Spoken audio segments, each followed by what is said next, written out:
প্রত্যেক উইন্টারে আমার ছাদ বাগানে স্ট্রবেরি গাছ কিন্তু লাগবেই লাগবে। আমি শুধু রান্না করতেই ভালোবাসি না, আমি গাছ লাগাতেও খুব ভালোবাসি। তো উইন্টার শুরু হয়ে গেলেই না আমাদের বাজারে 20-30 টাকায় ছোট ছোট স্ট্রবেরি গাছ পাওয়া যায়, যেগুলো এনে এরকম সেপারেটলি লাগিয়ে দিয়ে ওপর দিয়ে শুধু মাঝে মধ্যে জল দিলেই খুবই ভালো গ্রোথ হয়। 1-1.5 মাসের মধ্যেই গাছ এরকম ছোট্ট ছোট্ট সাদা ফুলে কিন্তু ভরে যায়, আর তারপরেই শুরু হয়ে যায় স্ট্রবেরির ফলন। আমি একটা গাছ থেকে 10 থেকে 20টা করে স্ট্রবেরিও কিন্তু পেয়েছি।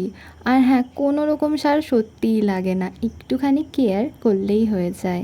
আর নিজের গাছের এই স্ট্রবেরিগুলো ছিঁড়তে উফ কি শান্তি যে লাগে না!